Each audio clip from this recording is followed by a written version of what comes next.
नमस्कार दोस्तों, स्वागत है आपका ISPCS में। हम लोग BPSC के लिए PSIR का कुछ क्वेश्चन को डिस्कस करेंगे। तो चलिए देखते हैं क्वेश्चन को। क्वेश्चन है, पहला क्वेश्चन, एक मिनट में ले लेते हैं।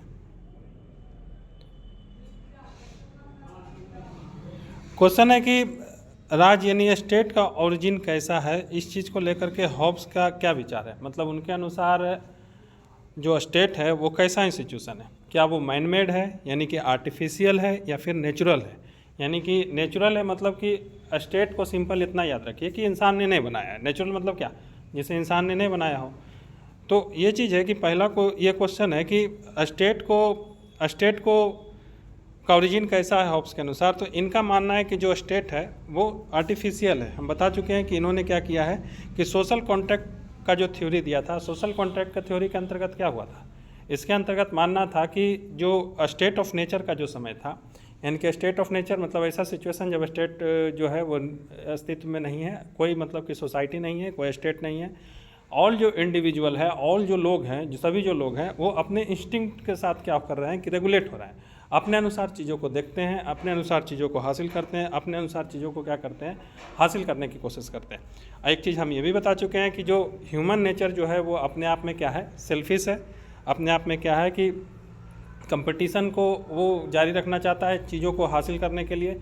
फियर है, मतलब कि उसके अंदर फियर भी बहुत ज़्यादा है, फिकल माइंडेड है वो एक प्रकार से। तो इस चीज़ के अनुसार आप इनका जो मानना है कि स्टेट का ओरिजिन को लेकर के इनका क्या विचार है, आर्टिफिशियल है। क्योंकि स्टेट ऑफ नेचर यानी कि ह्यूमन का जो नेचर है वो बहुत ज़्यादा ख़राब है। उस चीज़ को तो एक लॉ एंड ऑर्डर लाने के लिए, लोगों के अंदर क्या करना, सिक्योरिटी लाने के लिए इन्होंने कहा कि एक प्रकार से सोशल कॉन्ट्रैक्ट साइन होता है लोगों के बीच में, और जिसके माध्यम से जो है वो स्टेट का क्या होता है, निर्माण होता है।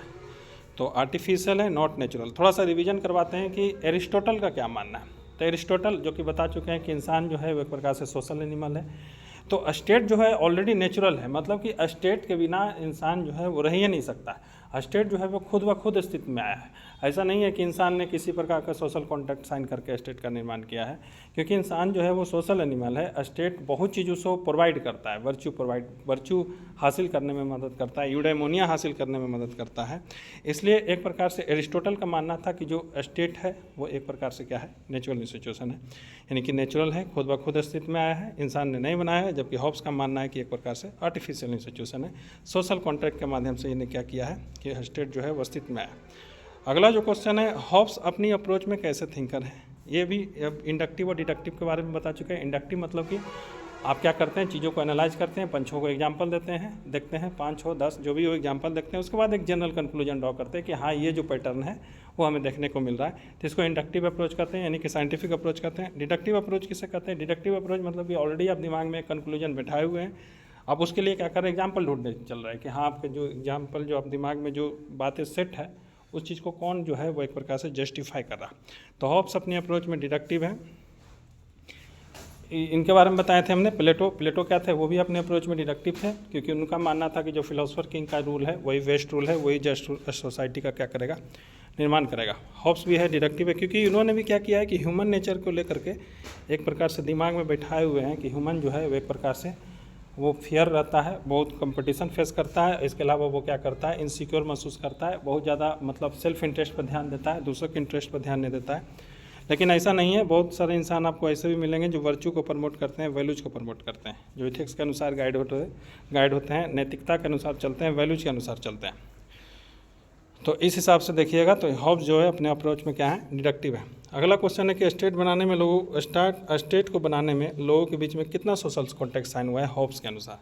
तो हॉब्स के अनुसार इनका मानना है कि एक ही सोशल कॉन्टैक्ट से क्या है कि सोसाइटी भी अस्तित्व में आ गया और स्टेट भी अस्तित्व में आ गया। मतलब कि स्टेट ऑफ नेचर जहाँ पर ना सोसाइटी है ना स्टेट है, एक प्रकार से रूल्स रेगुलेशन पीस और स्टेबिलिटी लाने के लिए क्या किए हैं कि लोग ने सोशल कॉन्ट्रैक्ट साइन किया, जिसके माध्यम से क्या है स्टेट भी अस्तित्व में आ गया और सोसाइटी भी अस्तित्व में आ गया। हम आगे भी देखेंगे जॉन लॉक का क्या व्यू है सोशल कॉन्ट्रैक्ट को लेकर के, रूसो का क्या व्यू है सोशल कॉन्ट्रैक्ट को लेकर के, क्योंकि ये तीनों जो हैं वो एक प्रकार से सोशल कॉन्ट्रैक्ट ट्रेडिशन से क्या करते हैं, संबंध रखते हैं। तो देखते हैं अगला क्वेश्चन। अगला जो चौथा क्वेश्चन है उसके बारे में हम देखते हैं कि हाँ ये है कि स्टेट ऑफ नेचर में लोगों के पास हॉब्स के अनुसार कैसा राइट था।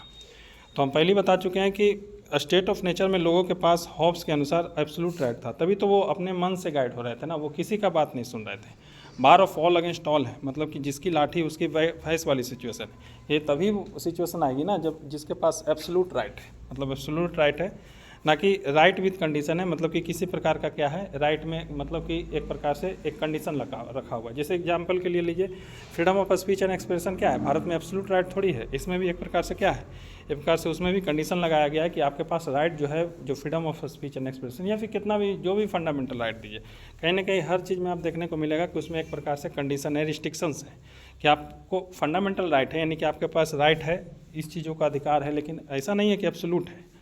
तो राइट विथ कंडीशन मतलब कि उसमें क्या है कि राइट है, लेकिन उसमें क्या है कि कुछ कंडीशन लगा हुआ है। जैसे कि freedom of speech and expression तो है, लेकिन आप ऐसा चीज़ ना बोल सकते हैं कि आप क्या करिए, देश को खतरे में डाल दीजिए, समाज को खतरे में डाल दीजिए, कम्युनिटी के बीच में लड़ाई लगवा दीजिए, ये चीज़ आप नहीं बोल सकते हैं। तो ये चीज़ क्या है, कंडीशन है ना कि हाँ freedom of speech and expression आपके पास राइट है, लेकिन कंडीशन क्या है कि आप देश का नुकसान नहीं करेंगे बोलने में, कम्युनिटी का नुकसान नहीं करेंगे, देश को बहुत ज़्यादा नुकसान नहीं करेंगे। तो लेकिन इनका क्या मानना है कि स्टेट ऑफ नेचर में हॉब्स के अनुसार जो राइट है लोगों के पास वो एब्सोल्यूट राइट है। अगला क्वेश्चन है कि सोशल कॉन्ट्रैक्ट में हॉब्स के अनुसार इंसान ने कौन सा एक राइट जो है वो स्टेट को सरेंडर नहीं किया है। हम पहले बता चुके हैं कि हॉब्स का मानना था कि पीस लाना है, सिक्योरिटी लाना है, इसके अलावा क्या है कि लॉ एंड ऑर्डर लाना है, जिसके माध्यम से लोगों में क्या करें, एक प्रकार से स्टेबिलिटी की भावना आवे, स्थिरता की भावना आवे। तो सोशल कॉन्ट्रैक्ट में वो चाहते हैं कि स्टेट का निर्माण हुआ, जिसमें इंसान ने क्या किया कि सोशल कॉन्ट्रैक्ट के माध्यम से वो अपना सारा राइट एक एंटिटी को दे दिया है जिसका नाम है स्टेट।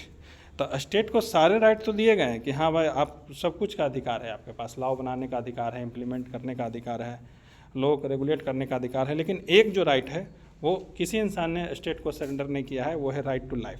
मतलब कि राइट टू लाइफ को क्या कर सकता है, स्टेट भी किसी से छीन नहीं सकता है। तो फिर लोगों को क्या है, इंडिविजुअल बेसिस पे उसको क्या है कि रिस्ट्रिक्ट करने का अधिकार है कि अगर राइट टू लाइफ अगर स्टेट हमसे लेगा तो हम विरोध करेंगे। राइट टू लाइफ को छोड़ करके बाकी सारे राइट जो हैं वो एक प्रकार से क्या किया गया, स्टेट को सरेंडर किया गया। अगला जो क्वेश्चन है, हॉब्स के अनुसार स्टेट ऑफ नेचर में किस प्रकार का सोसाइटी है,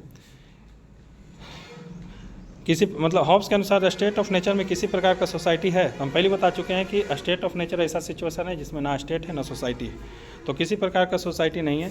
केवल जो है वहाँ इंसान जो है वो आइसोलेटेड लोग रह रहे हैं, यानी इंडिविजुअल केवल रह रहा है, उनके बीच में मतलब कि सोसाइटी नहीं है, आइसोलेटेड लोग हैं, यानी कि उनके पास किसी प्रकार का सोसाइटी जो है वो एग्जिस्ट नहीं करता है। अगला क्वेश्चन काइंड ऑफ रिवीजन है, लेवियाथन किसका बुक है, ये हॉब्स का बुक है। लेवियाथन हम पहले बता चुके हैं कि ये किसको बोला गया है, स्टेट को बोला गया है, मतलब कि सी मॉन्स्टर मतलब कि बहुत ज़्यादा पावर है स्टेट के पास।